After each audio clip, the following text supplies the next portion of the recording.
Um, you don't get rid of anything, by the way. The more when you get rid of something, you think you get rid of something, you basically are creating its longevity. Releasing it is what we do. Letting it go. There's nothing you can do with these things, these thoughts, these feelings. There's nothing that you can really actively get rid of because they don't exist. They're just thoughts and feelings. They don't have a substance that we can. So it's like when you're trying to, it's like trying to stop thoughts. Well, thoughts, they're not a thing. You can't stop them. It's like you either turn the switch off and on. You don't. It's like you can't hold them back. It's like you can refocus your attention onto one thought. You can focus as your mantra or your breathing or the subject, the task at hand. You can focus your attention onto that and get into a project and stuff like that to stop the endless shibba-shabba that's going on. An idle mind is the devil's workshop, and these things are real, and they get twisted and dragged down into the mud. But being active and consciously giving will focus your mind on a positive light and bring you into a positive passage into the light, instead of sitting.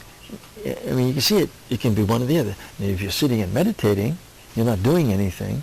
Now that would be the exact same thing almost as the idle mind being a devil's work. But you're not being idle. It's very, very, very, very, very, very, very, very, very hard work.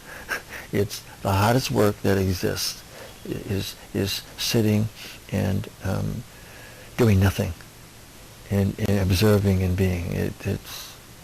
That's why nobody does it. That's why we don't do it, because it's near impossible.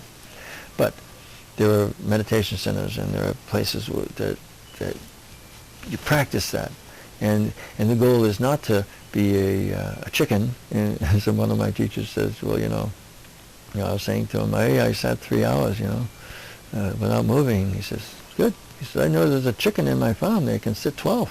He says, but very good, 3. And I said, okay, whatever. I guess sitting without moving isn't the goal. So I figured that one out. It took me 3 or 4 years. So you got it right now. That was easy. But it's not about sitting and being in this thing. It's about It's about being non-reactive.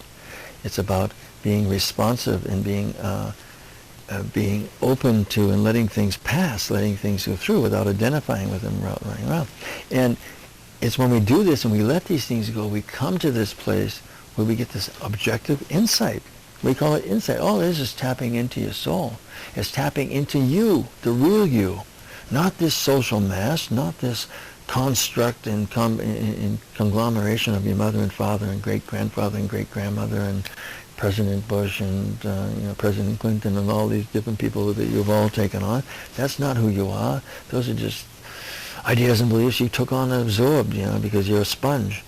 But the real you is this very clear, objective part of you. Loving kindness, deep, deep wisdom. It's there. How do you get there? Empty your cup first. You release the negativity, wherever it comes up. And you seek it out. You seek it out, and you because it's there. It's running underneath the negativity. It's running underneath. We just try to cover it over by activities and going places and doing things and drugs and food and this and that. We try to keep covering it over. But we all have to face it sooner or later. We face this part of us or these aspect of us that's preventing us from inner peace and joy and love. We take 100% responsibility, and that's what we'll be talking about on the next hour, is that how did I get here? What was my responsibility for getting into that situation? But here in this place, we say, what is my objective side? Now, I've looked at this emotionally. I've looked at the patterns. I've looked at the genesis of it, from what I could see, at least from my aspect of it. I've looked at the parts of my life that I fortify and build this. I've kind of looked at what I get out of this, because we don't really do anything without some sort of payoff. It might be negative payoff, but there's a payoff in there. There's a reason why you keep doing it. Like people do hatred because it feels good. I mean, not really, but it seems to feel good. It feels better than being jumped on. You feel powerful. You feel a rush of adrenaline coming through, and the fear in people's eyes. It excites you, and that's the payoff. It's only by connecting to the frontal lobes and seeing the consequences, and by empathizing and seeing the harm and the pain and suffering you're doing to the other person, that we then develop a conscience that says, "No, I shouldn't do that. I mean, I shouldn't do that." And it's that's where children come in, where babies come in. I mean, if you've grown to a certain level, it's easy to project it onto your mate. They're the cause, and they're the reason why you're feeling miserable, and blaming them for that. But when babies come in, it's really, you got to work really hard. We do though. Some of us do. But you have to work really, really hard at blaming the child for your state of consciousness. They're good in that way.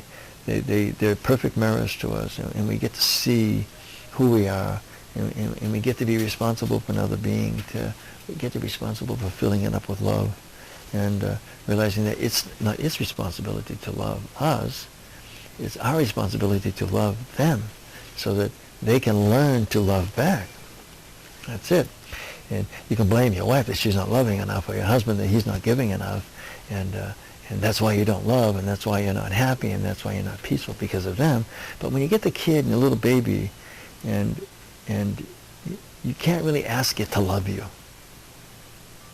I mean, we do in a way, but you don't really ask it. You love it. That's the idea. You love the baby. You love it. That's your job. Your job is to love this thing. It's not hard. I mean, they are miraculous, and that's God's plan. Lucky for them that they're so marvelous and miraculous beings that, it's not hard to love them. In fact, it's easy to love them. It gets us in touch with love. And when we get to this state where we start to realize our responsibility, we start to understand that we can get to this objective state.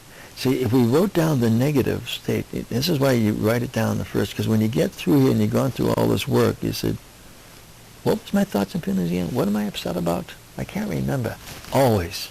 It always happens. Why? Because it's an alchemical process.